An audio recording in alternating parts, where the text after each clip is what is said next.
guys, for today's video, i-share ko po sa inyo about sa na-experience ko sa pagkulay ng buhok at dahil doon na-allergy ako. But before that, don't forget to like and subscribe my YouTube channel and don't forget to click the notification bell diyan sa ubos para updated po kayo sa mga video ko. Mo na naging karon, mo na yung gamit na product.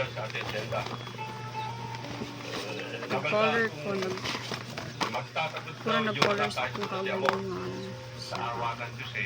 Na-allergy ko. So, first, atong aging bulan. Nagpa-color magid ko akong gamit nga color ito kay Brimon. Nagpa-color ko sa akong husband. Sa mo lagi ito, allergy. Pa-allergyhon ko daan ba sa mga color kay mo lagi ning inariti sa kagalingon kay parang guwapa. Ga piniling ba? Piniling para sa aga makuan atong kuan di ba? Sa kamo gani ga kuan gyapon ga pagwapa gyapon milahi-lahi bitag ko. So mo lagi to dayon after then sa kabulan dayon first atong bulan atong last nga bulan nagpa-color ko milk tea ash. So ang akong bana ang nagkuan ato tira sa akong buhok tira bayot nag-color sa akong buhok. So naman siya effect gyapon nga kuan kanang katol-katol parani ani ang katol galing. Then pagka next month dayon nagpalit na pud ko color kani siya last kay gusto na ko siya pa i-tone down baka mag light na mo kay ash brown mo din ako na nag-color sa akong kagaling wala ko gamit nga kani ana sa akong kuan ba diri sa akong liog sa mo lagi to gapatuga-tuga man mo nito nahitabo. So nag-color ko mo siya ang effect karon di ba? Tsada nindot man siya nindot gid kay color pa angay gapon sa mga morena. So mo lagi to wala ko ni angay kana ganyan. Hanawa akong allergy. So akong ikuan sa inyo i-share sa inyo ang akong unsa akong gitambal. So nag-arang-arang na ba siya karon naaro siya, nag-arang-arang siya karon nagpaknit-paknit na siya.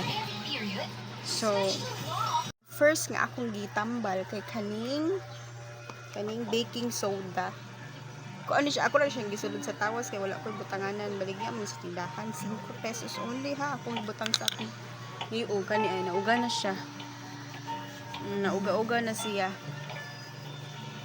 Baking powder dai ni di. Unsa di kalainan sa powder o baking soda. Baking powder ni siya. Kani akong gamit. Okay na nauga-uga akong liog nag-arang-arang gid siya. Then first niyo paggamit ani katul gid siya katul.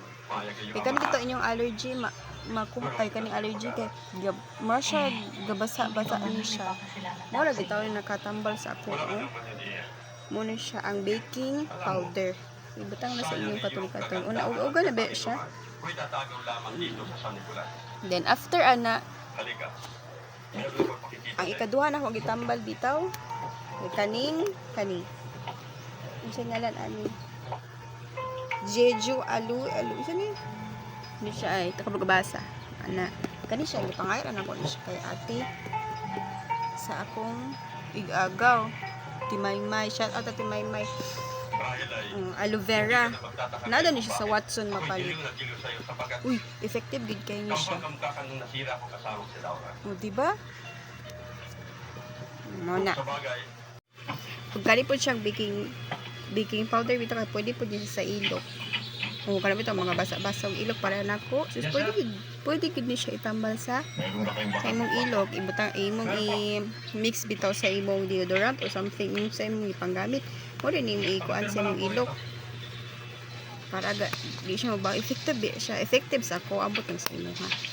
So anong number mo na to unta makatabang sa inyo ha. So and na akong vlog. Bye-bye. Don't forget to like and subscribe my YouTube channel and also don't forget to click the notification bell na sa boss. Mo to dagang salamat.